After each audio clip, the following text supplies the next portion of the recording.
దేవుని నామానికి మహిమ కలుగును గాక. చేరువచ్చిన ప్రతి ఒక్కరికి ప్రభువైన యేసుక్రీస్తు శుభములు. ఒకసారి మనం నిలబడి ఉండగా రెండవ దినవృత్తాలు second chronicles chapter 5 from verse 1 read all the chapter. రెండవ దినవృత్తాంతములు 5వ అధ్యాయము మొదటి నుంచి చివరి వరకు చదువుదాం. 13-14 వచనాలు ఉన్నాయి. మరి ఇది పూర్తిగా మాట్లాడడానికి అవ్వదు, కానీ ఏదైనా మనకు కావాల్సిన మాటలు తీసుకుందాం దాని లోపల నుంచి. 5వ అధ్యాయము మొదటి నుంచి చదువుదాం. Let's read from verse 1. సొలొమోను యెహోవా మందిరమునకు తాను చేసిన పని ఎంతో సమాప్తం చేసి తన తండ్రి అయిన దావీదు ప్రతిష్ఠించిన వెండిని, బంగారమును, ఉపకరణలన్నిటినీ దేవుని మందిరపు బొక్కసంలో చేర్చెను. తరువాత యెహోవా నిబంధన మందసమును సియోను అను దావీదు పురము నుండి తీసుకుని వచ్చుటకై సొలొమోను ఇశ్రాయేలీయుల పెద్దలను, ఇశ్రాయేలీయుల వంశములకు అధికారులకు, గోత్రముల పెద్దలందరినీ యెరూషలేమునందు సమకూర్చెను. 7వ నెలను పండుగ జరుగు కాలమున ఇశ్రాయేలీయులందరూ రాజునొద్దకు వచ్చిరి. ఇశ్రాయేలీయుల పెద్దలందరూ వచ్చిన తరువాత లేవీయులు మందసమును ఎత్తుకొనిరి. రాజైన సొలొమోనును ఇశ్రాయేలీయుల సమాజకులందరూ సమకూడి లెక్కింప శక్యము కాని గొర్రెలను, పశువులను బలిగా అర్పించిరి. లేవీయులను, యాజకులను, మందసమును, సమాజపు గుడారమును, గుడారమందుండు ప్రతిష్ఠితులకు ఉపకరణలన్నిటిని తీసుకొని వచ్చిరి. మరియు యాజకులు యెహోవా నిబంధన మందసమును తీసుకొని గర్భాలయమగు అతి పరిశుద్ధ స్థలమందు కెరూబుల రెక్కల కింద దానిని ఉంచిరి. మందసముండు స్థలమునకు మీదగా కెరూబులు తమ 2 రెక్కలను చాచుకొని మందసమును దాని దండెములను కమ్మెను. వాటి కొనలు గర్భాలయము ఎదుట కనబడినంత పొడవుగా ఆ దండెములు ఉంచబడెను, కానీ అవి బయటి కనబడలేదు. నేటి వరకును అవి అచ్చట అలాగే ఉన్నవి. ఇశ్రాయేలీయులు ఐగుప్తులో నుండి బయలు వెళ్ళిన తరువాత యెహోవా హోరేబునందు వారితో నిబంధన చేసినప్పుడు మోషే ఆ మందసం నందు ఉంచిన 2 రాతి పలకలు తప్ప దాని యందు మరేమీ లేదు. యాజకులు పరిశుద్ధ స్థలము నుండి బయలుదేరి వచ్చినప్పుడు అచ్చట కూడి ఉన్న యాజకులందరూ తమ వంతులు చూడకుండా తమ్మును తామును ప్రతిష్ఠించుకొనిరి. ఆసాపు, హేమాను, యెదూతులను సంబంధమైన వారును, వారి కుమారులను, సహోదరులకును, సంబంధికులకు పాఠకులైన లేవీలందరూ సన్నప నారవస్త్రములు ధరించుకొని తాళములను, తంబురులను, సితార్లను చేతపట్టుకొని బలిపీఠమునకు తూర్పు తట్టు నిలిచిరి. వారితో కూడా బూరల ఊదు యాజకులు 120 మంది నిలిచిరి. బూరల ఊదువారును, పాఠకులను ఏకస్వరముతో యెహోవాకు కృతజ్ఞతాస్తుతులు చెల్లించుచు గానము చేయగా యాజకులు పరిశుద్ధ స్థలంలో నుండి బయలువెళ్ళి ఆ బూరలతోనూ, తాళములతోనూ, వాద్యములతోనూ కలిసి స్వరమెత్తి యెహోవా ఆయన కృప నిరంతరం ఉండునని స్తోత్రం చేసిరి. Praise the Lord. అప్పుడు ఒక మేఘము యెహోవా మందిరము నిండా నిండిను. యెహోవా తేజస్సుతో దేవుని మందిరం నిండుకొనగా సేవ చేయుటకు యాజకులు ఆ మేఘమున చాట నిలవలేకపోయిరి. Praise the lord. ప్రార్థన చేద్దాం.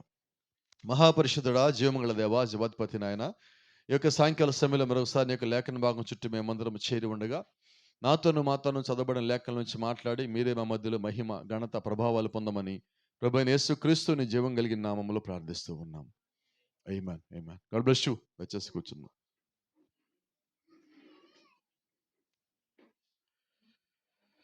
Praise the Lord. ఒకసారి మనం 6వ వచనంలో ఒక మాట చూద్దాం. Let's see a portion of 6th verse. లేవీయులను, యాజకులను, మందసమును, సమాజపు గుడారమును, గుడారమందుండు ప్రతిష్టములకు ఉపకరణలన్నిటినీ తీసుకొని వచ్చిరి. Praise the Lord. తర్వాత ఇంకో మాట మనకు కావాల్సింది ఇక్కడ ఉన్నది. 11వ వచనం. యాజకులు పరిశుద్ధ స్థలము నుండి బయలుదేరి వచ్చినప్పుడు అచ్చట కూడి ఉన్న యాజకులందరూ తమ వంతులు చూడకుండా తమ్మును తాము ప్రతిష్ఠించుకొనిరి. Praise the Lord. హల్లెలూయా. కొంచెం మనం ముందుకెళ్దాం.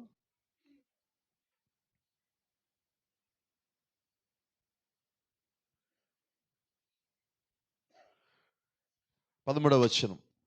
వారితో కూడా బూరల ఊదు యాజకులు 120 మంది నిలిచిరి. బూరల ఊదువారును, పాఠకులను ప్రైజ్ ది లార్డ్ ఎట్లా చేయాలని కృతజ్ఞతాస్తుతులు. ఆమేన్.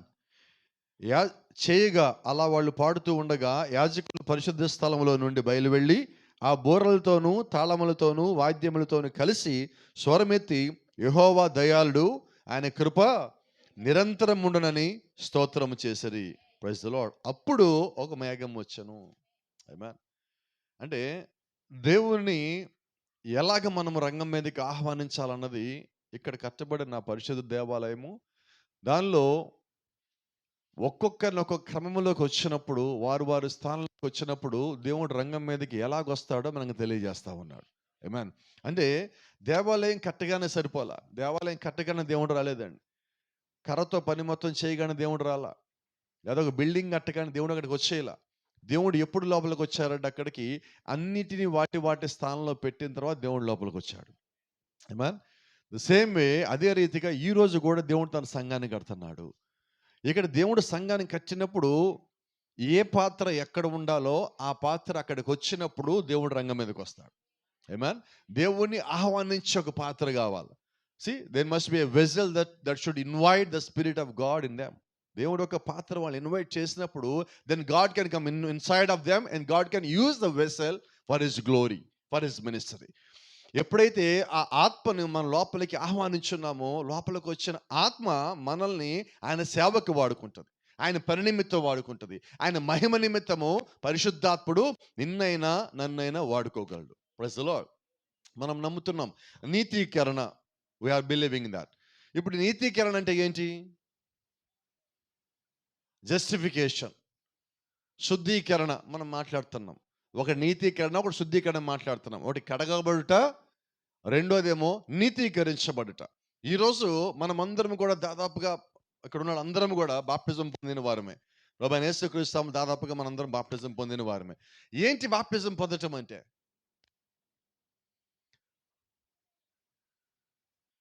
రెండు అర్థాలు ఉన్నాయి. ఇక్కడ ఒక చిన్న సంగతి మీకు జ్ఞాపకం చేస్తాను. అందరికీ అర్థమైన భాష ఒకటి మాట్లాడదాం, త్వరగా అర్థం కావటానికి. నేను సమయం తక్కువ ఉన్నది మనకి. మొదటి సంగతి ఏంటంటే, మన ఇంట్లో భోజనం చేసిన తర్వాత ఆ పాత్రల్ని లేదంటే మనం ప్లేట్లో తిన్నాం. తిన్న తర్వాత ఆ ప్లేట్‌ని మళ్ళా ఎప్పుడు వాడతాం? అర్థమైందండి? సో, ఇప్పుడు కడగబట్టు అంటే ఏంటి?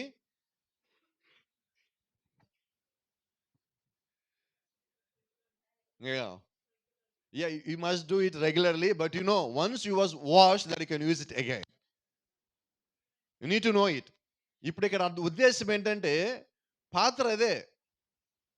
అది కడగబడకుండా అక్కడే ఉంటే అది వాడబడదు. కడగబడిందని అర్థం ఏంటంటే, మళ్ళా వాడటానికి అది రెడీ అయిందని. అవునా? ఇప్పుడు నా పరిస్థితి ఏంటి? ఇక్కడున్న మనందరి పరిస్థితి ఏంటి? నువ్వు అలాగే అక్కడే ఉన్నావా? నువ్వు వాడబడలేవు. ఎప్పుడు నేను వాడబడతాను? I must surrender to wash my sins. నా యొక్క పాపములు కడగబట్టానికి నేను రెడీ అవ్వాల, సిద్ధపడాల. నేను సిద్ధపడిన తర్వాత అప్పుడు దేవుడు నన్ను వాడుకోగలడు. Is that right? First I have that kind of mind in me. That's what we call the mind of Christ in you. That's what Philippi says. ఫిలిప్పీయులకు రాసిన పత్రికలో ఒక మాట ఉన్నది.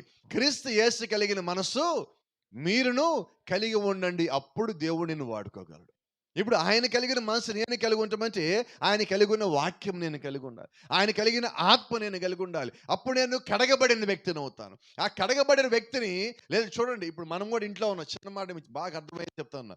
మన ఇంట్లో పాత్రలు కడిగాం. ఈ పాత్రలు ఎక్కడ పెడతాం? అల్లెలు. ప్లేట్లని ప్లేట్ల స్థానంలో పెడతాం. గిన్నెల్ని గిన్నెల స్థానంలో పెడతాం. బాండి ఎక్కడ పెట్టాలో అక్కడ పెడతాం. స్పూన్లు ఎక్కడ పెట్టాలో అక్కడ పెడతాం. అంతేనా?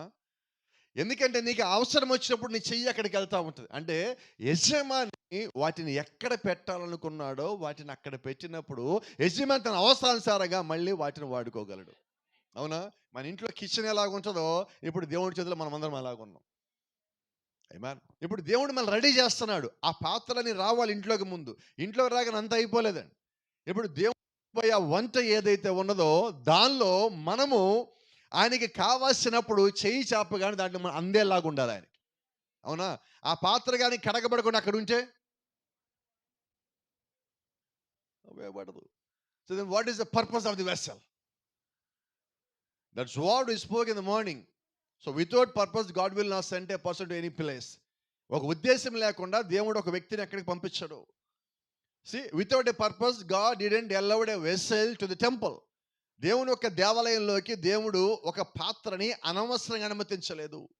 ఆయన ఎన్ని కావాలో అన్ని లోపల తెచ్చాడు. మీరు గమనించండి, ఒక్కటి కూడా ఆ దేవాలయంలో ఎక్స్ట్రా ఉన్న వస్తువు లేదు. అవసరం కొరకు మాత్రమే, దేవుడి చిత్తానుసారంగా ఉన్నది మాత్రమే చేశాను.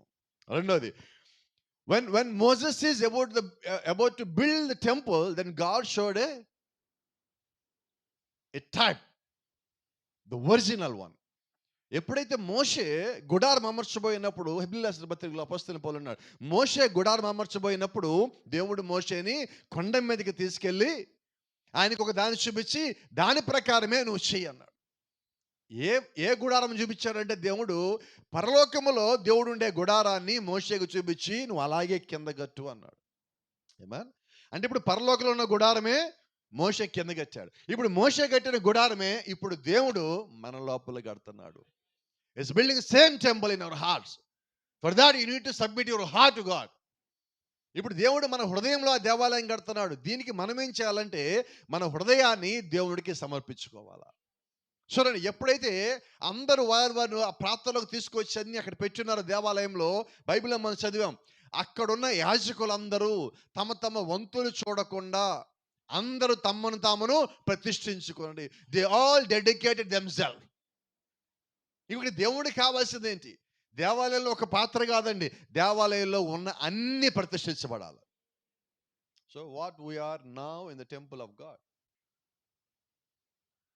ఇప్పుడు మన దేవుని యొక్క దేవాలయంలో ఏమై ఉన్నాం? We are like vessels without any doubt. మనం ఒక సందేహం లేకుండా మాట చెప్పవచ్చు, మనమందరం కూడా పాత్రలు అయి ఉన్నాం. అయితే ఇప్పుడు ఎటువంటి పాత్ర అయి ఉన్నాం? ఇది మనకు కావాలి పూట. What kind of a vessel we are now? ఎటువంటి పాత్రగా మనం ఉన్నాం? మురికి పట్టిన పాత్రగా ఉన్నామా? చెడ్డ పాత్రగా ఉన్నామా? వ్యర్థమైనది మోసే పాత్రగా ఉన్నామా? ఎటువంటి పాత్రగా నీవు ఉన్నావు? దేవుడు రక్తం పంపించిన దానికి, బాప్తిజం ఇచ్చిన దానికి, మనము కడగబట్టడానికి, మనలో ఉన్న లోపం తీసేసుకోవడానికి, మనం సరిచేయబట్టడానికి. we are here to back to the word of God. ఇక్కడ మనం ఎందుకున్నామంటే మనము దాటిపోయి వచ్చే వాక్యాన్ని తిరిగి వాక్యం లోపల రావటానికి. ఆచారాలు వచ్చినాయి, సంప్రదాయాలు వచ్చినాయి. we have followed so many traditions, but God is calling us to come back to the word. అనేక సిద్ధాంతాలు, ఆచారం మనం కొట్టుకుపోయినప్పుడు దేవుని యొక్క వాక్యం వచ్చి, దేవుని యొక్క సేవకుడు వచ్చి మనల్ని గద్దిస్తాడు, మీరు తిరిగి వాక్యం లోపలికి రండి. ఎక్కడికి రమ్మంటున్నాడు ఆయన? వాక్యం లోపలికి. ఎందుకు వాక్యంలో రమ్మంటున్నాడంటే, నువ్వు అక్కడి నుంచే బయటకు వచ్చున్నావు, నువ్వు దేవుళ్ళలోంచి బయటకు వచ్చావు, ఆయన ఆలోచనలోంచి బయటకు వచ్చావు, ఆయన చిత్తంలోంచి బయటకు వచ్చావు. ఈ లోకంలోకి వచ్చాక లోకంలో ప్రతి దాట నువ్వు కొట్టుకుపోతున్నప్పుడు దేవుడు మళ్ళీ నేను ప్రేమించి నీ కొరకు ఆయన కిందకి దిగి వచ్చి నీ కొరకు ఆయన రక్తము కాచి, ఆ రక్తంలో మన పాపాన్ని తీసేసి, మన అతిక్రమాలు తీసేసి, మన నిమిత్తం ఆయన గాయాల పాలయ్యి మనం తీసుకోవాల్సిన మరణాన్ని ఆయన తీసుకున్నాడు. ఎందుకు తీసుకున్నాడు? మనము వాడబడాలని ఆయన లోపల, మనం ఆయన దగ్గరికి తిరిగి రావాలని. ఆయన ఉన్న స్థానంలో దేవుడు ఇప్పుడు మనల్ని పెట్టి వెళ్తున్నాడు. ఒక చిన్న మాట మీకు జ్ఞాపకం చేస్తా. What kind of a ministry God was given to us specially for this age. ఈ కాలానికి దేవుడు మనకి ఇచ్చిన ప్రత్యేకమైన పరిచయం ఉన్నది. ఉదయకాలం మనం కూడా మాట్లాడుకున్నాం. ఆయన భూమి మీద చెల్లిపోదు చెప్పిన మాటల్లో ఒక మాట మీకు జ్ఞాపకం చేస్తున్నా. నేను వెళ్ళిపోయిన తరువాత నా యందు విశ్వాసం ఉంచిన వాడు నేను చేసిన కార్యములే కాక ఇంకా ఘనమైన వారికి చేస్తాను. Amen. See, those who believed in me that can do more greater works. Amen. అంటే ఇప్పుడు దేవుడు ఏం చేశారంటే, ఆయన వెళ్ళిపోగా ఆయనతో పాటు అయిపోయిందంటల్లా, నా తర్వాత మీరు నాకన్నా గొప్ప కార్యాలు చేస్తారు. ఎవరు చేయాలి ఆ కార్యాలు? I suppose to perform all the miracles. నేను ఆ కార్యాలని చేయాలి.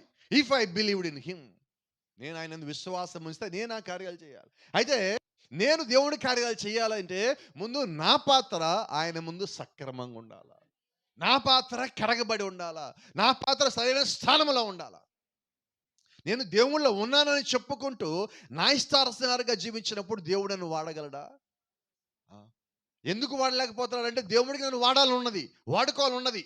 దేవుడు నేను పిలుచున్నాడు, నాకు బైబిల్ ఇచ్చాడు, వాక్యం ఇచ్చాడు, జ్ఞానం ఇచ్చాడు, శక్తి ఇచ్చాడు, బలం ఇచ్చాడు, నా పాపాలు తీశాడు, కడిగాడు, శుభ్రపరిచాడు. అయితే నేను పరిచర్యకు సిద్ధంగా నా మనసు రెడీ చేసుకోవాలా, నా ఆలోచన రెడీ చేసుకోవాలా, నా హృదయం రెడీ చేసుకోవాలా, నేను ఆయనకి సమయాన్ని ఇవ్వటల్లా. కాబట్టి ఇప్పుడు దేవుడు ఏం చేస్తాడంటే, నన్ను ప్రేమించాడు కాబట్టి నన్ను గద్దించి అంటాడు, నీవు నా సొత్తు అయి ఉన్నావు, నువ్వు నాకు కావాలంటున్నాడు.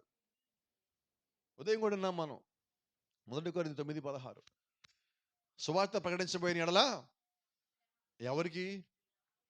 క్రీస్తులో ఉన్న వారికి. ఇంకా మాట్లాడితే ఎవరికి? కడగబడ్డ పాత్రలకు. ఆమేన్. ఇప్పుడు కడగబడిన పాత్ర ఖాళీగా ఉండలేదుగా, పని చేస్తానే ఉండాలి. నువ్వు క్రీస్తు యొక్క ఆత్మను కలిగి ఉంటే నువ్వేం చేస్తావంటే, నశించిపోయే దాన్ని వెతుకుతానే ఉంటావు, దాన్ని ఎంటపడతానే ఉంటావు, దాన్ని రక్షించడం కొరకు నీకున్న సమస్తం వెచ్చిస్తానే ఉంటావు. మొట్టమొదటిది క్రీస్తులో ఉన్న వారిని సంపాదించాలంటే నువ్వు మొట్టమొదటి చేయాల్సిన పని ఏంటో తెలుసా? ఫస్ట్ ప్రార్థన చేసి ఇంట్లోంచి బయలుదేరాలా. 2 సమయాన్ని దేవుడికి ఇవ్వాలి. ఆమేన్. నువ్వు ఒక వ్యక్తిని సంపాదించాలంటే ముందు సమయాన్ని ఇవ్వాలి. ఒక వ్యక్తిని నువ్వు సంపాదించాలి, నువ్వు ప్రార్థన చేయాలా. ఎప్పుడు చేయాలి ప్రార్థన? కొద్దిమంది మేము ఉదయం లేవగానే ప్రార్థన చేస్తాం పాస్టర్ గారు. ఒక మాట ఉన్నది, ప్రే వితౌట్ సీజింగ్. ఎడతెగక ప్రార్థించి. ఎప్పుడు ప్రార్థన చేయాలా? ప్రార్థిస్తాను ఉండాలి. ఎప్పుడు దాకా నువ్వు బలం పొందుకునేంత వరకు, ఎప్పటిదాకా నీ ఆత్మ కడగబడేంత వరకు, ఎప్పటి వరకు నువ్వు పరిశుద్ధాత్మ చేత నింపబడేంత వరకు, ఎప్పటి వరకు అంటే నువ్వు క్రీస్తులో వాడబడేంత వరకు. See, when everything is put in the order, అన్నీ కూడా క్రమంలోకి వచ్చినప్పుడు అప్పుడు దేవుడు రంగం మీదకి వస్తాడు. ఆయన క్రమంలోకి తీసుకొచ్చేలాగా చేస్తాడు. తీసుకొచ్చాక ఆయన రంగం మీదకి వస్తాడు. ఆయన రంగం మీదకి వచ్చాక ఆయన కార్యాలు జరిగిస్తాడు. ఇది దేవుడు ఒక క్రమమై ఉన్నది. ఆయన ఎప్పుడు కూడా క్రమం తప్పలేదు.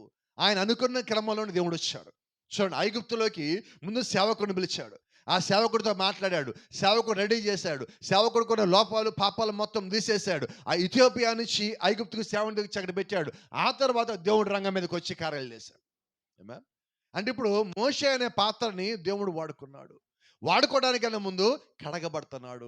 మోషే దేవుడి ముందు ఒప్పుకుంటున్నాడు. ఏం ఒప్పుకుంటున్నాడు? అయ్యా, వారు నా మాట వినరు, నాకు లోబడరు, నేను నత్తోడిని, నేను ముందు పోలేను, నా నాలుక మందము. ఇవన్నీ మోషేలో లోపాలు, శరీర సంబంధమైన లోపాలేంటిని మోషే అక్కడ ఒప్పుకుంటా ఉన్నాడు. మరి గమనించినట్లయితే అవన్నీ దేవుడు వింటానే ఉన్నాడు. మోషే అడిగిన ప్రతిదానికి దేవుడు సమాధానం ఇస్తానే ఉన్నాడు. నేను నిన్ను ఎన్నుకున్నాను, నేను నీ కొరకు కార్యాలు చేస్తున్నాను, నువ్వు ఇక్కడి నుంచి పారిపోయి వచ్చున్నావు, నువ్వు మళ్ళీ వెనక్కి తిరిగిరా, నువ్వు ఉన్న చోటుకే నువ్వు రా, నేను ఇక్కడ వాడుకుంటా నేను అని దేవుడు మోషే అనే పాత్రని ఎలాగ వాడుకోబోతున్నాడో ఆ పాత్రకి చెప్తా ఉన్నాడు. ఏమా ఇప్పుడు మోషే ఎంతమంది నడిపించాలి అక్కడి నుంచి? ఒక్క నడిపించలేకపోయిన మోషేని ఇప్పుడు దాదాపుగా 20 లక్షల మంది ప్రజలను అప్పచెప్పాడు, నడిపించారు. ఇప్పుడు మోషే వాళ్ళు నడిపించేటప్పుడు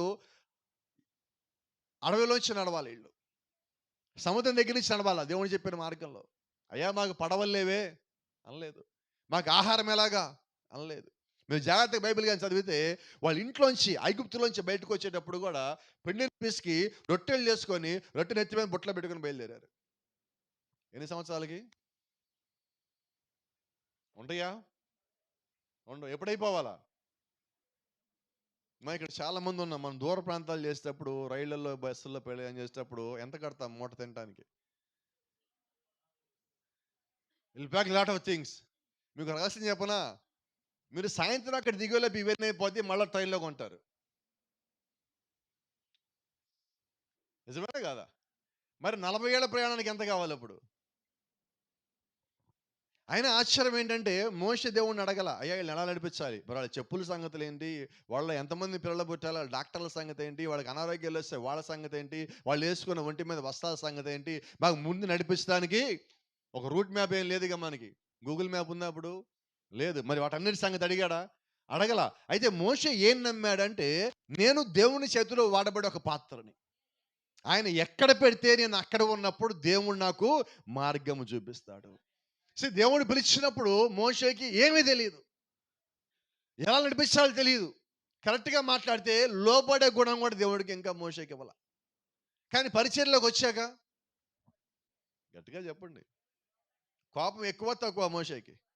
ఎంత ఎక్కువ? ఎదుటోడు మాట్లాడితే కొట్టే అంత ఎక్కువ, కొట్టి చంపేసి అంత ఎక్కువ. అంత కోపం ఉన్న మోషే పరిచర్లోకి వచ్చాక ఏం చేశాడు తెలుసా? మోషేని ఎదురుగా వచ్చి తిడతంటే, ప్రభువా ఈళ్ళని ఏం చేయమాకని కాపాడమని ప్రార్థిస్తున్నాడు. ఏం జరిగిందంటారు? దేవుడికి సమర్పించుకున్న తర్వాత then you will have a change of heart. God will do that. దేవుడు ఒక కార్యం చేస్తాడు పరిచర్లోకి వచ్చాక, నీ హృదయము మారుస్తాడు. ఆ! మనం మనం మాట్లాడుకున్నాం, క్యాలెండర్లు మారుస్తున్నాం 10 సంవత్సరం, కానీ హృదయాలు మార్చటంలా. దానిలాగా మనం హృదయం కూడా మార్చేస్తే ఎంత బాగుండును.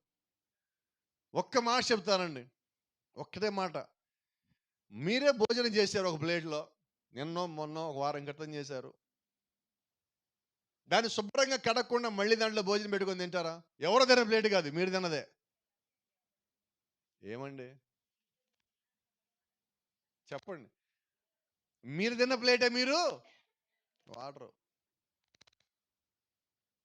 మరి మన ఇష్టానుసారమైన జీవితం జీవించేస్తే దేవుడు ఎలా వాడుకుంటాడు? గతంలో కూడా మాట్లాడుకున్నాం. ఒక ప్లేట్, ఇప్పుడు ఊర్లకెళ్ళే సీజన్ వచ్చింది కదా! సంక్రాంతి సీజన్ వచ్చింది, హాలిడేస్ వచ్చినియి. ఏం చేస్తాం తెలుసా? టైం అయిపోతుంది. హడావిడిగా ఏం చేస్తామంటే, వండిన పాత్రల్ని అలా వదిలిపెట్టి, తినేసినయన్ని అక్కడ దాన్నేమంటారు, ఒక షింక్ ఉంటది కదా! దాంట్లో పడేసి ఊర్లకెళ్ళిపోతాం. ఊర్ల నుంచి వస్తాం. వచ్చేప్పటికి ఇల్లంతా ఎలా ఉంటది? పరిమళ, సుగంధ పరిమళ, సువాసన వెదజల్లుతూ ఉంటది. మరి ఆ సమయంలో ఇంట్లోకొచ్చి అడుగు పెట్టగానే, ఆ పాత్రలు చూడగానే మనం ఏమనుకుంటాం ఫస్ట్? మర్చిపోయాం మనం. అరెరే! మర్చిపోయానంటాం. తర్వాత దాని సంగతేంటి? మనమే శుభ్రం చేయాలా. అప్పుడు సంగతేంటి? ఫస్ట్ ఏం చేస్తామో చెప్పనా? ఒక టబ్బు తీసుకొని, సర్ఫ్ నీళ్ళు దాంట్లో పోసి, మొత్తం దాంట్లో పడేసాం. ఏం చేసాం ఇప్పుడు? నానబెట్టాం. అంతేనా? ఆ! దేవుడి పరిచర్లోకి రాగానే దేవుడు చేసే మొట్టమొదటిదదే. He will put in the water to soak. నానబెడతాడు దేవుడు నిన్ను కూడా నీళ్ళలో పడేసి. ఎందుకని? నీకు ఆ పాత్ర పడేయడం ఇష్టం లేదు, నువ్వు దాన్ని నానబెట్టావంటే. అది మళ్ళా వాడాలని. Praise the Lord. ఇంకొక అలవాటు ఉంది. నిజమైన స్త్రీ అయితే ఆ పాత్రని మధ్య మధ్యలో చెక్ చేస్తూ ఉంటది. పొద్దున్న సాయంత్రం వచ్చి చెక్ చేసి ఒకసారి చూసి కరెక్ట్‌గా శుభ్రమైందా లేదా? శుభ్రం కాకపోతే మళ్ళా దాంట్లో పడేసిపోతాం. ఇప్పుడు మన సంగతి ఏంటి? చెప్పండి త్వరగాన.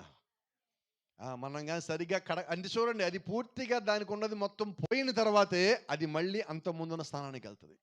అప్పటిదాకా అది కడగబడతానే ఉండాలి. ఈరోజు దేవుడు చేస్తున్న పని కూడా అదే. ఆయన పరిచర్యలో నువ్వు రావాలంటే, ఆయన సంఘంలో నువ్వు వాడబడాలంటే, ఏ చిన్న పనైనా నువ్వు దేవుని నిమిత్తం చేయాలంటే, దేవుడు చేసే మొట్టమొదటి పని కడగటం, కడగబడటం. దానికి నువ్వు సమర్పణ కలిగి ఉండాలి. నువ్వు ఎంత సమర్పణ కలిగి ఉంటే దేవుడు నిన్ను మరీ అంత ఎక్కువగా వాడుకుంటాడు.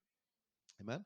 ఇక్కడ కడగబట్టం అంటే మన లోపల ఉన్న వాటిని తీసేయటం, వ్యర్థమైన వాటిని తీసేయటము, లోకాంతో పాటు మనకు అంటుకున్నవి ఏవైతే ఉన్నాయో అవి తీసేయటం. Praise the lord. రెండో సంగతి చెప్తా, మీకు అందరికీ కూడా తెలుసు. స్టీల్ పాత్రలైనా, స్టీల్ గిన్నెలైనా, పేరుకి అయ్యే స్టీల్ అంటున్నాం మనం, అవి కూడా మీరు వాడకుండా ఒక సంవత్సరం పాటు దాన్ని అలా ఉంచేసేయండి. ఎందుకు ఇప్పుడు ఇక్కడ మనం మీల్స్ ప్లేట్లు వాడుతున్నాం కదా, అవి వాడకుండా ఒక సంవత్సరం అక్కడ పడేయండి, ఎలాగుంటాయి? అమ్మా గట్టిగా చెప్పండి, ఏదో మాట, నాకు కావాల్సిన మాట ఏదో వచ్చింది. తుప్పు పడతాయి. మరి దేవుడి నిమిత్తం ఎందుకు చేయబడిన మనము దేవుడి పరిచయంలో వాడబడకపోతే మనం ఏమవుతాం? అది సంగతి. అంటే మనం తుప్పు పడ్డం అంటే అర్థం ఏంటి? వాడబడక. అది. ఇంతకీ పాత్ర కొన్నది దేనికంటే వాడటానికి. ఇప్పుడు దేవుడు మనం సృష్టించింది ఏంటంటే ఆయన నిమిత్తం మనల్ని వాడుకోవటానికి. అయితే మనం సమర్పణ లేకపోతే ఎలాగ వాడబడాలా? చూడండి, మన ఇంట్లో ఉన్న స్టీల్ గిన్నెకి సమర్పణ అక్కర్లా, ఇత్తడి బిందెకి సమర్పణ అక్కర్లా, ప్లాస్టిక్ బౌల్కి సమర్పణ అక్కర్లా, కానీ క్రీస్తులో నీకు సమర్పణ కావాలి. నువ్వు సమర్పించుకుంటే తప్ప దేవుడు నిన్ను వాడుకోడు. ఎప్పుడు చెప్తా ఉంటాను నేను, నీవు నిత్యము దేవుడి చేతిలో కొట్టబడాల. నిత్యము దేవుడు నిన్ను కొట్టడానికి రెడీగానే ఉన్నాడు. కొట్టబట్టడానికి నువ్వు రెడీ అవ్వాలి. ఎప్పుడు కొట్టబడాలంటే, దేవుడి దగ్గరికి నువ్వు వస్తాను కొద్దీ నీకు దెబ్బలు ఎక్కువ అవుతాయి, గాయాలు కావు, దెబ్బలు పడతాయి. కానీ నీకు స్పష్టంగా తెలుస్తుంది కొట్టింది దేవుడే అని. ఇంకెవరికి తెలియదు భూమి మీద, నీకొక్కడికే తెలుసు. దేవుడు చేసిన కార్యం ఏంటో తెలుసు, దేవుడు కొట్టిన దెబ్బ ఏంటో కూడా నీకు తెలుసు. ప్రపంచంలో ఎవరికి తెలియదు. నువ్వు ఇంకొకరికి చెప్పుకోని కూడా చెప్పుకోలేవు, అట్లాంటి దెబ్బలు దేవుడు కొడతాడు. అదే రీతిగా దేవుడు నిన్ను హెచ్చిస్తాడు కూడా. ఆయన దెబ్బ కొట్టి మాత్రం వెళ్ళిపోయేటలా నిన్ను హెచ్చిస్తా కూడా ఉన్నాడు. ఎలా హెచ్చిస్తున్నాడు? నువ్వు లోబడ్డావు. అయితే చూడండి, మన ఒంటి మీద దెబ్బ పడగానే, దేవుడు ఒక దెబ్బ పడగానే మనం ఏం చేస్తాం తెలుసా? కొన్నిటి నుంచి దూరం అవుతాం. ఇది తప్పు అనుకుంటా, అందుకే దేవుడు నన్ను కొడుతున్నాడు. ఇది వద్దనుకుంటా, దేవుడు నన్ను కొడుతున్నాడు. ఇలా ఉండబడి దేవుడు నన్ను కొడుతున్నాడు. నీకు తెలుసా సంగతి? ఇది తెలిసిన తర్వాత ఏం చేస్తామంటే, నిజంగా దేవుళ్ళో ఉన్న వ్యక్తి అయితే వాటి నుంచి దూరం అవుతాడు. దేవుళ్ళో లేని వ్యక్తి అయితే ఆ దెబ్బలు పడతా ఉండగానే దేవుడి నుంచి దూరం అవుతాడు. ఈ రెండిట్లో మనం ఏదో ఒకటి అయి ఉండాలి. దేవుడికి అనుకూలంగా అయినా, దేవుడికి వ్యతిరేకమైన అయి ఉండాలి. దేవుని నామానికి మహిమ కలుగును గాక. వచ్చిన సంగతి మీరు చెప్పనండి. ఇక్కడ సొలొమోను దేవాలయం కట్టేటప్పుడు జరిగిన సంగతి ఒకటి మీకు జ్ఞాపకం తీసుకొస్తాను ఈ రాత్రి. ఆ దేవాలయం కట్టడానికి బైబిల్లో దేవుడు ఒక మాట చెప్పాడు. ఇక్కడ సుత్తితో ఏది కొట్టకూడదు, ఏ రాతిని చెక్కకూడదు, ఏ చెక్కని చెక్కకూడదు, ఇక్కడ ఒలి శబ్దమో వినబట్టడానికి ఇల్లేదు. ఇప్పుడు దావీదు చేసిన పని ఏంటంటే, ఆ బిల్డింగ్ ప్లాన్ ఏదైతే ఉన్నదో, ఈ బిల్డింగ్ దేవుడు కట్టమన్న ప్లాన్ని అందరికి పంపించాడు. రాళ్ళు కావాల్సిన వాళ్ళ దగ్గర పంపించాడు, బంగారంతో చేసే వాళ్ళ దగ్గర పంపించాడు, వెండితో చేసే వస్తువులు చేసే వాళ్ళ దగ్గర పంపించాడు, చెక్క పని చేసే వాళ్ళ దగ్గర పంపించాడు. అందరి దగ్గర పంపించి ఈ కొలతల ప్రకారంగా మీరు దేంట్లో ఏం చేస్తారో అది చేసి మాకు పంపించండి అంటే, వాళ్ళు అక్కడే తయారు చేయాలి.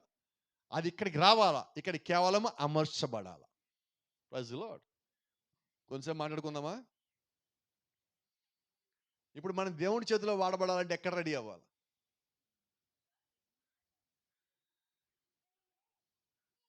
ఇప్పుడు దేవాలయంలో కట్టబట్టడానికి వస్తువులు ఎక్కడ చేయబడ్డాయి? దేవాలయంలో ఏం చేయబడలా? ఏ ఊర్లో దావాలో తయారు చేయబడింది. ఇప్పుడు మన సంగతి ఏంటి? గట్టిగా రానండి, త్వరగా రానండి. ఎక్కడ రెడీ అవ్వాలి? ఇప్పుడు నేను ఏ ఇంట్లో అయితే ఉంటున్నానో ఆ ఇంట్లో రెడీ అయ్యి రావాలి ఇక్కడికి వచ్చేసరికి. అర్థమైనదా? అంటే ఇప్పుడు నేను సిద్ధపాటు ఎక్కువ కలిగి ఉండాల్సిన సంఘానికి వచ్చాక ఇంట్లోనా? ఇంట్లో నువ్వు మొత్తం రెడీ అవ్వాలా. ఇప్పుడు దావీదుకి దేవుడు చెప్పింది అదే. ఏ దేశాన్ని నువ్వు పంపించావో ఆ దేశంలో వాళ్ళు మొత్తం రెడీ చేసి వాళ్ళు తెచ్చి ఇక్కడ పెట్టాక వాటిని అక్కడ ఉంచు అంతే. చెక్కతో చేసింది. ఏది కొలత? కొలత 1 ఇదిగో పైన పెట్టు, 2 ఇక్కడ పెట్టు, 3 అక్కడ పెట్టు, 4 అక్కడ పెట్టు. ఇక్కడికి వచ్చాక అన్ని క్రమంలోకి వచ్చినాయి. రెడీ అయినవి క్రమంలోకి వచ్చినాయి. Praise the Lord. అది ఒక చిన్న మాట జ్ఞాపకం చేయనియండి. మరి ఆయా దేశాల నుంచి వచ్చేటప్పుడు ఆ వచ్చిన చెక్కవి కానీ, రాతివి కానీ, బంగారం కానీ, వెండి కానీ, ఇత్తడి కానీ ఏమీ డ్యామేజ్లు కాకుండా వస్తాయా? ఈరోజు మనం కూడా ఆర్డర్ ఇస్తున్నాం, అమెజాన్లు, ఫ్లిప్కార్ట్లు. అవి వచ్చిన తర్వాత సరిగా లేకపోతే ఏం చేస్తున్నాం? రిటర్న్. మీకు అందరికీ ఒక సంగతి తెలుసా? మీరు రిటర్న్ చేసింది ఏది కూడా అమెజాన్ తిరిగిపోదు. ఎంతమంది తెలుసా సంగతి? ఎక్కడికి వెళ్తుంది? ఒక కంటైనర్ పెట్టి దాని లోపల పడేస్తారు. ఆ కంటైనర్ నిండగానే ఎవడో ఒకటికి అమ్మేస్తాడు దాన్ని. ఆ వస్తువు వెనక్కి తిరిగిపోదు. అంటే ఆ కంపెనీకి మళ్ళీ వస్తువు చేరదు, అది ఆర్డర్ ఇచ్చిన వ్యక్తికి చేరదు. ఎక్కడికి పోయింది? ఇప్పుడు స్క్రాప్ కింద అమ్ముతారు దాన్ని. అర్థమైందా? ఇప్పుడు మనం కూడా సరిగా రెడీ కాకపోతే, స్క్రాప్ అంటే ఏంటి? చెత్త, వ్యర్థంలోకి వెళ్ళిపోయింది. అది పని చేసేది కానీ పని చేయకపోయింది, అది వ్యర్థంలోకి వెళ్ళిపోయినది. అంటే ఇప్పుడు కూడా మనం దేవుడి యొక్క చేతులు వాడబడే వ్యక్తులుగా మనం సిద్ధపడి కానీ వచ్చి రెడీ కానీ లేకపోతే, మనలో ఇంకా లోక సంబంధి వ్యర్థాలు కానీ ఉంటే ఇప్పుడు మనం ఏమవుతాం? అది సంగతి. అంటే ఇప్పుడు దేవుడు ఏం చేశాడు? వాడబడితే నీకు ఒక స్థానం ఇచ్చాడు, కడగబడితే నీకు ఒక స్థానం ఇచ్చాడు, ఆయన ఒక ఆలయంలో నీకు ఒక స్థానం ఇచ్చాడు. అది సక్రమంగా లేకపోతే వ్యర్థంలో పోయడానికి రెడీగా ఉన్నాడు. ఇది ఎవరెవరికి చెల్లుతుంది? మీకు, నాకు, అందరికీ చెల్లుతుంది. అంటే ఆయన చిత్తానుసారంగా లేక, ఆయన వాక్యానుసారంగా లేకపోతే మనం అందరి పరిస్థితి అదే. ఆయన ఒక పరిచయంలో మనం వాడబడాలంటే దేవుడు ఇంతగా మనల్ని నుంచి ఆశిస్తున్నాడు. దీనికన్నా ముందు ఇంకో చిన్న సంగతి. వారు దేవాలయం కట్టడానికన్నా ముందు రకరకాల ప్రాంతాల నుంచి, కిందేసే పునాదురాళ్ళ దగ్గర నుంచి మొత్తం వేరే వేరే చోట్ల నుంచి వచ్చింది. అన్ని చోట్ల నుంచి వచ్చినప్పుడు వాళ్ళ పైన మేస్త్రి వచ్చి కింద ఉన్న పనిచేసే వాళ్ళందరికీ కలిపి, ఇదిగో ఈ రాళ్ళు ఇక్కడ పెట్టండి, ఇటు పక్కన 20 రాళ్ళు, ఇటు పక్కన 20 రాళ్ళు, అటు పక్కన 10 రాళ్ళు, ఇటు పక్కన 10 రాళ్ళు, అన్ని కొలతలు చెప్పేసి ఆయన మిగతా పనులను చూడటానికి వెళ్ళేసరికి వీళ్ళందరూ సాయంకాలం కల్లా రాళ్ళని పెట్టి కడితే ఒక పక్కన మూలకు వంగిపోయి ఉన్నది. అని అడిగారు, ఇదేంటి ఈ మూలకు వంగిపోయి ఉన్నది? అయ్యా నువ్వు ఇచ్చే రాళ్ళు మొత్తం పెట్టా, ఒక్క రాయి కూడా మిస్ కాల, కావాలి చూడు ఏ రాయి లేదన్నారు. అది చూస్తే వంగిపోయి ఉన్నది. ఇలా కాదే, ఈ కొలతల ప్రకారం ఇలాగ ఉండాలి కదా అంటున్నాడు వచ్చిన ఆయన. అది ఇప్పుడు పని వాళ్ళందరూ ఏం చేస్తారంటే వాళ్ళు చేసింది ఒకటే, వీటన్నిటిలో ఒక రాయి ఉన్నది. ఈ రాయి వాళ్ళకి అనుకున్నట్టుగా లేదు, వాళ్ళు ఊహించిన దానిలాగా రాయి లేదండి. అందుకని వాళ్ళు ఏం చేస్తారంటే రాయిని ఇసిరేశారు. బైబిల్ చెప్తా ఉంది, ఇసిరేసిన మూలరాయి. వాళ్ళు ఏ రాయి ఇసిరేశారు? They throw the capstone that become the head stone. So ఇప్పుడు వాళ్ళు ఏం చేశారంటే ముఖ్యమైన మూలరాయిని ఇసిరేశారు. వాళ్ళు ఇంతకు ఏం చేస్తున్నారు? దేవాలయం కట్టే పని చేస్తున్నారు. మూలరాయి అంటే ఎవరు? ప్రభువైన యేసుక్రీస్తు. కానీ వాళ్ళు ఏం తోసేశారు? ఏం విసిరేశారు? ఇప్పుడు ఏం పరిచర్య ఉంది అక్కడ? క్రీస్తులేని పరిచర్య కాదు కదా. వాక్యానికి వ్యతిరేకమైన పరిచర్య కాదు. ఇప్పుడు దేవుడు ఏం చేశాడు? ఆ జ్ఞానాన్ని ముందుగానే ప్లాన్ చేసి ఆ ప్లాన్ ప్రకారం కట్టించి ఆ తయారు చేసి అని తెచ్చి అక్కడ పెట్టినప్పుడు కేవలం ఈరోజు మనం ఏం చేయాలి చెప్పనా? వాటిని అక్కడ పెట్టడమే, నువ్వేం కలపక్కర్లా. Don't need to add anything. Bible చెప్తా ఉండేది ప్రకటన గ్రంథంలో 22 అధ్యాయంలో 18 వచనం ఏమున్నది? నువ్వు ఈ పరిశుద్ధ గ్రంథంలో ఏది కలపద్దు, ఉన్నది ఏది తీసేయద్దు. Don't add anything to scripture and must not subtract anything from the scripture. This what God told us. దేవుడు మనకి చెప్పిందేంటి? దీనికి ఏమీ కలపద్దు, తీసేయద్దు. కలిపితే భూమి మీద ఉన్న తెగుళ్ళన్నీ వస్తాయి, తీసేస్తే జీవగంధంలో నీకు పాలు లేకుండా చేస్తా. ఇప్పుడు ఆ దేవాలయం కట్టినప్పుడు వాళ్ళు ఏం చేయాలి? ఒక్క రాయి కలపద్దు, ఒక్క రాయి తీసేయద్దు. ఇప్పుడు మనం దేవుడి పనిలో ఏం చేయాలా? దేన్ని కలపద్దు, దేన్ని తీసేయద్దు. ఎంత ఈజీగా ఉంది అసలు. ఇప్పుడు దేవుళ్ళు మనం వాడబడాలా, జీవితంలో మనం క్రీస్తులో ఎదగాలి, దేవుని యొక్క రాజ్యం చేరాలంటే ఏం చేయాలంటే దేవుడు చెప్పిన దాంట్లోంచి ఏమి తీసేయద్దండి. దేవుడు వద్దు అన్నది ఏది చేయొద్దండి. ఈ రెండు మనం చేస్తే దీవించబడతాం, దేవుడి యొక్క స్థలంకి మనం కూడా వెళ్ళేవాళ్ళం అంటాం. ఉదయం మాటలు అపోస్తలుడైన పౌలు గారు 2వ అధ్యాయంలో ఎఫెసీయులకు రాసిన దాంట్లో నిన్న పోయిన వారం మాట్లాడుకున్నాం, అది శుక్రవారం. ఇప్పుడు మనం ఎక్కడున్నామంటే దేవుడితో పాటు పరలోకంలో ఉన్నతమైన స్థలంలో ఆయనతో పాటు కూర్చొనబెట్టబడి ఉన్నాము. దేవుని యొక్క స్థానములో ఆయనతో పాటు పరలోకంలో ఉన్నతమైన స్థితిలో మనం ఆయనతో పాటు కూర్చోబెట్టబడి ఉన్నామంటుంది. అంటే ఎటువంటి పాత్రగా దేవుడు మనం సృష్టించాడు? ఆయనతో పాటు కూర్చోబెట్టుకునే పాత్రగా దేవుడు మనం తయారు చేశాడు. అంటే ఎంత విలువైన పాత్రలుగా చేయడానికి దేవుడు మనకు అనుమతి ఇచ్చాడంటే ఈరోజు ఆయన పక్కన కూర్చొనబెట్టుకునే స్థితి. నేను జయించి నా తండ్రి సింహాసనం ముందు కూర్చున్న ప్రకారము జయించిన వాడు నాతో పాటు నా సింహాసనం మీద కూర్చుంటాడు. అంటే ఎక్కడిచ్చాడు మన స్థానం? క్రీస్తు యొక్క సింహాసనం మీద. ఎటువంటి స్థానం దేవుడు మనకు కల్పించాడు. అందుకని అపోస్తలుడైన పౌలు అంటాడు, దేవుని యొక్క దూతలకి మీరు తీర్పు తీస్తారని ఎరగరా? అంత గొప్ప స్థితిలో ఉన్న మీరు అల్పమైన సంగతులకు ఏలబడిపోతున్నారు. ఏ స్థానం మనది?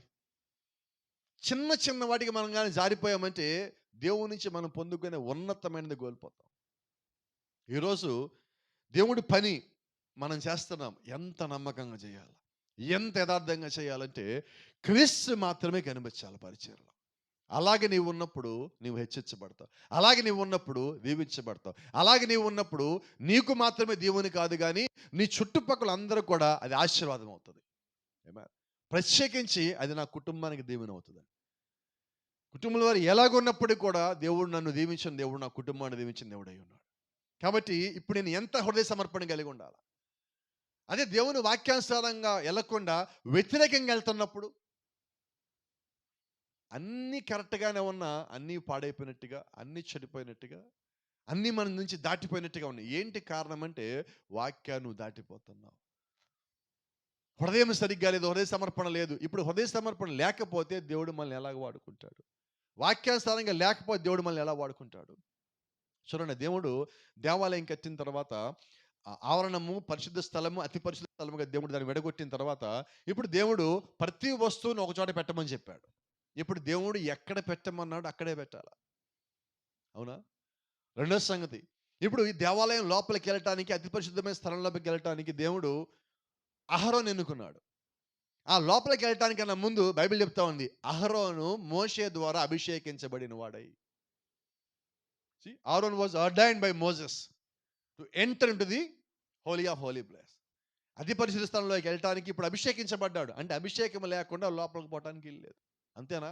రెండోది, ఎత్తడి గంగాళము, కెరూబులు, శరాబులు, మందసము. మీరు బైబిల్లో చూడండి, దేవాలయంలో వాడే ప్రతి ఒక్క ఉపకరణము కూడా అభిషేకించబడింది, ప్రతిష్ఠిత చేయబడినది. ఈరోజు మనల్ని మనము దేవుడికి ప్రతిష్ఠ చేసుకుంటున్నాం. ఇప్పుడు మనల్ని మనం చేసుకుంటున్నాం దేనికంటే, క్రీస్తులో వాడబట్టానికి, దేవుళ్ళలో వాడబట్టానికి. ఆ పాత్ర దేనికి? ఇత్తడి గంగాళం దేనికున్నది? ఇత్తడి గంగాళం ఉద్దేశం ఏంటండి? ఇత్తడి గంగాళం లోపల ఏముంటుంది? నీళ్లు దేనికి? దాని లోపల నీళ్లు ఉన్నాయి. ఆ నీళ్లు గొర్రెలను కట్టడానికి కావాలా. అయితే ముందు ఈ ఇత్తడి గంగాళం కడగబడాల. ఆ తర్వాత కడగబట్టడానికి కావాల్సిన నీళ్లు దాని లోపల పోయాల. అవునా? ఇప్పుడు మన సంగతి, నేను ఇంకొకరిని కడగటానికి రావాలంటే ముందు నేను కడగబడాలా. అంతేనా? చూడండి, పేతురు బైబిల్ చెప్తున్నది, మనమందరము అపోస్తలులు ప్రవక్తలు వేసిన పునాది మీద కట్టబడుచున్నాము. అంటే అపోస్తలు పునాదిలో ఉన్నారు, ప్రవక్తలు పునాదిలో ఉన్నారు. అయితే ఇప్పుడు అపోస్తలకి ప్రవక్తలకి పునాది కావాలి. ఆ పునాది దేవుడు వేస్తున్నాడు. వారు ఆ పునాది లోపలికి వచ్చాక ఇప్పుడు మనకి పునాది అయ్యారు. అంతేనా? అంటే దేవుడు ఒక్కొక్క అపోస్తలుని పిలిచి ఎందుకు మాట్లాడంటే, వాళ్ళకి పునాది ఏంటో తెలియజేస్తున్నాడు, మూలరాయి ఏంటో తెలియజేస్తున్నాడు, ప్రధాన రాయి ఏంటో తెలియజేస్తున్నాడు, ముఖ్యమైన రాయి ఏంటో తెలియజేస్తున్నాడు, వాళ్ళు ఎలాగ ఉండాలో దేవుడు తెలియజేస్తున్నాడు. ఈరోజు దేవాలయంలో ప్రతిష్టకు వచ్చిన మనము కూడా ఆ రీతిగా మనం ఆయన పునాది మీద ఎలా కట్టబడుతున్నామో కానీ తెలిస్తే మనం తొట్టుపడమండి, మనం జారిపడమండి, మనం మీకు తొలగిపోము. అలాగే ఉండాలని దేవుడు ఈ రాత్రి మనతో ఆశపడతా ఉన్నాడు. అంటే దేవుడి దగ్గరికి వచ్చేవాడు ఎలా రావాలి? కాలేబడినట్టుగా, నేను పూర్ణ మనసుతో, పూర్ణాత్మతో, పూర్ణ బలముతో యెహోవాను వెంబడించితిని. కాబట్టి 45 ఏళ్ల క్రితం ఏ బలంతో ఉన్నానో ఇప్పుడు అదే బలంతో ఉన్నా. అంటే దేవుణ్ణి ఆరాధిస్తే బలం తగ్గాల పెరగాల? ఏదో చెప్పండి, కొంచెం గట్టిగా చెప్పండి. పెరగాల తగ్గాల? మరి మనం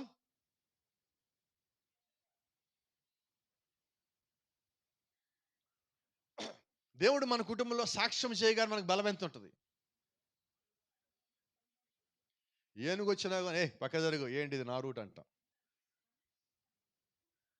ఒక సంవత్సరం తర్వాత పిల్లి ఎదురొస్తే, అమ్మో ఇది ఎదురుపడింది, వెనకపోతే ఏమవుతుందో. ఏమైంది? మరి పెరగాలి కదా సంవత్సరం తర్వాత నీ విశ్వాసం ఇంకా దేవుళ్ళో. సంవత్సరం క్రితమే నువ్వు ఏనుగు ఎదిరించే శక్తి కలిగి ఉండి ఇప్పుడేం చేయాలా? డైనోసార్ కూడా చిటికలేసి కూర్చోబెట్టాలా. కానీ ఇప్పుడు అంటే ఈరోజు మనం ఎలా ఉన్నామంటే, అది ఏంటో ఒక తెలియని ఒక అనిశ్చితిలోకి వచ్చామండి. ఒకరోజు మనకి మనం బలవంతులం, ఇంకో రోజు మనకి మనమే బలహీనలం. ఇదేంటో తెలియదు. మీరు గమనించండి, కొన్నిసార్లు ఉదయం నిద్ర లేచేటప్పటికి నీరసాలు ఉంటాయి మనకి. వాస్తవంగా నిద్ర లేచేసరికి నువ్వు రాత్రి అంతా విశ్రాంతి తీసుకున్నావు కాబట్టి ఉదయం నీకు బలం రావాలా. ఇప్పుడు ఎలాగ ఏమంటే నిద్ర లేవగానే ఏంటో ఈరోజు ఇంకా రోజు స్టార్ట్ కాల, ఏంటో ఈరోజు నాకు. నువ్వు ప్రార్థన చేసావా? ఎక్కడ చేసేది? నిద్ర లేవగానే ఫస్ట్ మనం చెయ్యెత్తుకుతుంది ఏదో దేంటది చెప్పండి అమ్మా, తెలియదా ఎవరికి? నాతో చెప్పించాలని చూస్తున్నారు కానీ. ఏంటో చెప్పు, నువ్వు చెప్పు, వెస్లీ గట్టిగా చెప్పు. అదే సంగతి. ఏమెత్తుతా నిద్ర లేవగానే ఫస్ట్ చెయ్యి ఎక్కడికి వెళ్తుంది? అదే సంగతి. అంటే ఇప్పుడు మన నిద్ర లేవగానే ఎవరి దగ్గరికి పోయి వచ్చాం? లోకం అంటే ఏంటండి, దానికి ఒక పేరు ఉంది కదా, దెయ్యం. అది నిద్ర లేవగానే మన చేతులు ఏమి ఎతికినాయి? ఇప్పుడు దేవుడు ఎలా రావాలి? ఈ శక్తి ఎక్కడి నుంచి రావాలి? దెయ్యం దగ్గర పోగానే శక్తి పోతుందా ఉంటుందా? ఢిల్లీలో ఒళ్ళో పడుకోగానే ఢిల్లీలో ఏం చేసి శాంసన్కి శక్తి మొత్తం గీకేసింది, గుండె అయింది. ఏమైంది? ఇప్పుడు శక్తి మొత్తం పోయిందా లేదా? మరి ఉదయం నీ శక్తి ఎక్కడి నుంచి రావాలా? ప్రార్థన నుంచే కదా. ఇప్పుడు మనంతటా మనమే సిద్ధపరచుకోవాలి. నేను అంటున్నది ఒక 5 నిమిషాలు. సార్ నువ్వు మొబైల్ తీసా, మొబైల్ తీసి ఏం తీయాలి? మొబైల్లో బైబిల్ తీస్తావా? మొన్న ఒక సోదరుడు 24 గంటలు మొబైల్లో ఉంటాడు, ఆన్లైన్లో ఉంటాడు. ఏదో సందర్భం వచ్చి బయటకు వచ్చినప్పుడు బైబిల్ తీ అన్న, నా మొబైల్లో బైబిల్ లేదన్నాడు. మామూలు భక్తుడు కాదు. పరిశుద్ధులు అన్నమాట వీళ్ళు. పరిశుద్ధులకే పరిశుద్ధులు. పరలోకి రాని పరిశుద్ధులు వీళ్ళు. ఎందుకని ఆ మాట అన్నానంటే అది ఏదో విమర్శ చేయాలని కాదండి. 24 అవర్స్ బైబిల్‌లో మొబైల్‌లోనే ఉండే వ్యక్తి నీ మొబైల్‌లో బైబిల్ కూడా లేదంటే అర్థం ఏంటి ఇంకా? ఇక మన భక్తి ఎక్కడుంది? ఎందుకంటే ఈరోజు మనతో పాటు బైబిల్ ఉంటుందా? మొబైల్ ఉంటుందా? నేను చాలా సార్లు చెప్తా ఉంటాను. మనం చర్చ్‌కి వచ్చేప్పుడు మొబైల్ మర్చిపోతాం. మనకు పెద్ద అది విషయం ఏమి అనిపించదు. కానీ మొబైల్ మర్చిపోతే బైబిల్ మర్చిపోతే పర్వాలా. మొబైల్ మర్చిపోతే చర్చిలో కూర్చున్నాం. ఒక్క మాట లోపలికి పోదు. అంతేనా? అంటే ఎటువంటి స్థితి? ఇంతకీ మొబైల్ అంటే ఏంటి? దెయ్యమే కదూ! ఇప్పుడు మనం దేని గురించి ఆలోచన చేస్తున్నాం? లోకం గురించి, దెయ్యం గురించి. దేవుడి గురించి నువ్వు ఆలోచన చేసినప్పుడు నువ్వు బలం పొందుకుంటావు. దెయ్యం గురించి ఆలోచన చేస్తే బలహీనత పొందుకుంటావు. నీరసం వస్తది, జబ్బులొస్తాయి, వ్యాధులొస్తాయి, దేవుడి నుంచి దూరం అవుతావు, లోకంలో పడిపోతావు, చస్తే పాతాళానికి పోతావు. అదే దేవుడి వైపు తిరిగితే నీ బలహీనత పోతది, నీరసం పోతది, ఇబ్బంది పోతది, శోధన పోతది, వ్యాధి పోతది, బాధ పోతది. చచ్చినా కూడా నువ్వు పాతాళానికి పోవు, పరలోకానికి పోతావు. దేవుడు నీకు ఒక మార్గం ఏర్పరిచాడు. నేను దాని కొరకు అంటున్నా. నిన్ను నీ హృదయాన్ని దేవుడికి ప్రతిష్ఠ చేసేసుకో. ఆయన చెప్పిన క్రమంలోకి నువ్వు వచ్చేయి. సాయంకాలానికి ఆ మేస్త్రి వచ్చి అంటున్నాడు, ఈ రాళ్ళని చూపించండి, ఏదో రాయి మిస్ అయినట్టుంది అన్నాడు. మొత్తం ఎతికితే చుట్టుపక్కల మొత్తం విశ్లేషణ చోట ఎతికితే ఒక రాయి కనిపించింది. ఆ రాయి నిలువుగా లేదు, అడ్డంగా లేదు. వాళ్ళు అన్నారు, ఇది పనికిరానుకొని పారేసామే అన్నాడు. అది మూలరాయి అంటే, అది క్రీస్తు అంటే. చూడటానికి వాళ్ళు అనుకున్నట్టుగా లేదు, అది వాళ్ళు నచ్చినట్టుగా లేదు. అలాగే బైబిల్ కూడా మనకి నచ్చినట్టుగా ఉండదు, నీకు అనుకూలంగా ఉండదు. అందుకని చాలామంది ఏం చేస్తారు ఇళ్ళల్లో, బైబిల్ చదవటానికే కానీ అది ఏం చేశారు ఇప్పుడు, వాళ్ళు ఇసిరేశారు. మనం ఇంట్లోనే అక్కడ పెట్టి ఇసిరేసాం, మన కళ్ళ ముందే ఇసిరేసాం. అంతేనా? క్రీస్తుని తోసివేయటం అంటే ఏంటో తెలుసా? కోప్పడకపోతే ఒక మాట చెప్తా, క్రీస్తుకి మళ్ళా సిలువేయటం. వాక్యం విని దాని ప్రకారంగా చెయ్యమంటే అర్థమేంటి తెలుసా? సిలువేయటం. దేవుడు వచ్చినప్పుడు అంగీకరించకపోతే ఆయన తోసేయటం, తిరస్కరించటం. ఇప్పుడు వాళ్ళు చేసింది ఏంటి? అన్నీ తీసుకున్నారు, ఒక్కరా ఇసిరేశారు. బైబిల్ మొత్తం తీసుకొని ఒక్కరా ఇసిరేస్తే, బైబిల్ మొత్తం తీసుకొని ఒక్క వాక్యం విసిరేస్తే, మన కట్టడం కూడా అలాగే ఉంటుంది, మన కుటుంబం కూడా అలాగే ఉంటుంది. ఇప్పుడు దేవుడు ఏం చేస్తారంటే, నీకు ఇచ్చిన అన్నిటిని నువ్వు క్రమంలో పెడితేనే అది క్రమంలోకి వస్తుంది. అలాగే దేవుడి పనిలో, దేవుడి పరిచయంలో, కుటుంబంలో ప్రతి ఒక్కరు కూడా వారి వారి స్థానంలోకి వచ్చినప్పుడే కుటుంబం బలంగా నిలబడుతుంది, సంఘం బలంగా నిలబడుతుంది, ఆత్మీయంగా ఎదుగుతుంది. ఏదైనా స్థానం తప్పితే ఆ బరువు మిగతా వాళ్ళ మీద పడుతుంది. అంతేనా? ఇప్పుడు దేవుడు చేస్తున్న మన జీవితంలో ఏంటి, సంఘంలో చేస్తున్న ఏంటంటే అన్ని క్రమంలో పెడుతున్నాడు, అన్ని క్రమంలో పెడతాడు. క్రమంలో పెట్టినప్పుడు మీకు చూడండి అన్నిట్లో ఎదుగుదల ఉంటుంది. ఆత్మీయంగా, సంఖ్యాపరంగా, ఆర్థికంగా, శారీరకంగా అన్ని ఎదుగుదలే. ఇది బాగున్నదా? నాకు నచ్చింది ఇంతే, నేను ఇలాగే చేస్తా, నేను ఇలాగే ఉంటా. కొద్దిమంది ఉన్నారు ఇంకా చాలా మొండిగా, దేవుడు నాకు చెప్పాడంటారు. క్రమం లేని దేవుడు ఎందుకు చెప్తాడు? వాక్యం లేని దేవుడు చెప్తాడా? వాక్యంలో లేనిది దేవుడు ఎప్పుడు చెప్పడు. వాక్యానుసారంగా ఉన్నది దేవుడు చెప్తాడు. ఆల్రెడీ ఆయన చెప్తాడు కాదు, చెప్పాడు. ఈ బైబిల్ అంతా ఏంటి? దేవుడు చెప్పిందే. దేవుడు దీంట్లో చెప్పింది కాక వేరేది ఏది చెప్పడు. అందుకని అపోస్తలుడు పౌలు అన్నాడు, మేము ప్రకటించిన సువార్త కాక వేరొక సువార్త మేమైనను పరలోకం నుంచి వచ్చిన దూతలను ప్రకటించిన ఎడల వాడు శాపగ్రస్తుడవును గాక. అంటే దేవుడు యొక్క బైబిల్లో రాసినట్టుగా నీవు నేను చెయ్యాల. అది దేవుడి యొక్క క్రమం. ఆ క్రమం దాటితే వాడు శాపగ్రస్తుడు. ఈరోజు మనం పరిచర్య క్రమంలో ఎలా ఉండాలి? దేవుడు చెప్పిన దాన్ని లోబడే మనం పోవాలి. ప్రార్థన లోబడే పోవాలి, పాటలు లోబడే పోవాలి, మన జీవితము లోబడే ఉండాలి. అన్నీ దేవునికి లోబడి ఉన్నప్పుడు ఆ కుటుంబం లోబడిన దాన్ని బట్టి దేవుడు ఇంకా దీవిస్తాడు. అందుకని యెహోషువ అంటలేదా, నేనును నా ఇంటి వారును యెహోవాను సేవిస్తాం, మీరు ఏం చేస్తారో చేసుకోండి. నది అవతలన మీ అద్దరిన మీ పితరులు ఏ దేవతను ఆరాధించారో మీరు వారిని ఆరాధిస్తారేమో, ఆరాధన చేసుకోండి, మేము మాత్రం యెహోవాను. యెహోవా అంటే ఏంటి అక్కడ? వాక్యము. వాక్యము శరీరధారి అయిను. అక్కడ వాక్యంగా ఉన్న దేవుడు, ఆత్మగా ఉన్న దేవుడు, స్వరంగా ఉన్న దేవుడు కొత్త నిబంధనలో వాక్యమయ్యాడు. ఇప్పుడు ఆ వాక్యముగా ఉన్న ఆయన శరీరధారి అయి ఉన్నాడు. ఆ శరీరము తిరిగి ఇప్పుడు మన మధ్యలో ఆత్మగా ఉన్నాడు. ఆమేన్.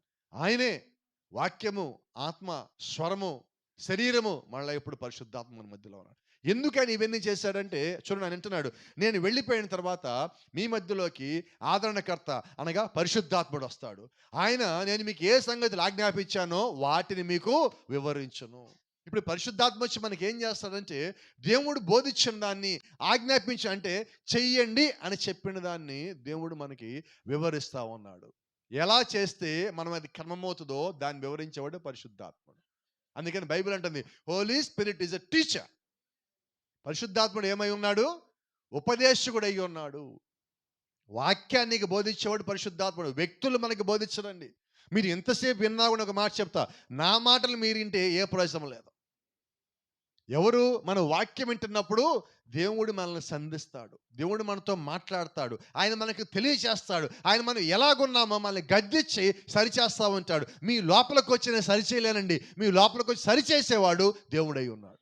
ఆయన ఆత్మగా ఉన్నాడు, ఆయన ఈ లోపలికి రాగలడు. బైబిల్ అంటా ఉన్నది, వాక్యము రెండంచులు కలిగిన వాడి అయిన ఖడ్గమై ఉండి అది ఎముకల్లో ఉన్న మూలుగుల్లో కూడా దూరును. ఆమేన్. ఎముకల లోపలికి మూలుగు లోపలికి ఏదైనా సేవకుడు వస్తాడా? చెప్పండి. పెద్ద పాస్టర్ గారు, చిన్న పాస్టర్ గారు, కొత్త పాస్టర్ గారు, సీనియర్ పాస్టర్ గారు, 100 సంఘాలు ఉన్న పాస్టర్ గారు, ఎవడు రాడు. వచ్చేది మాత్రం దేవుడు, ఆయన ఒక ఆత్మ మాత్రం. కాబట్టి ఇక్కడ మన మనిషిని మనం చూడొద్దు, వాక్యాన్ని మనం చూద్దాం. వాక్యంలో శక్తిని మనం చూద్దాం. అది మనల్ని క్రమపరుస్తుంది. ఎందుకు? మనల్ని దీవించబట్టడానికి, మరింతగా ఆశీర్వదించబట్టడానికి అయి ఉన్నది. Praise the Lord. ఆ క్రమంలోకి మనమందరం వచ్చేద్దాం. వచ్చిన తర్వాత మరింతగా మనం దీవించబడతాం. ఆమేన్. God bless you. దేవుడు మిమ్మల్ని దీవించును గాక.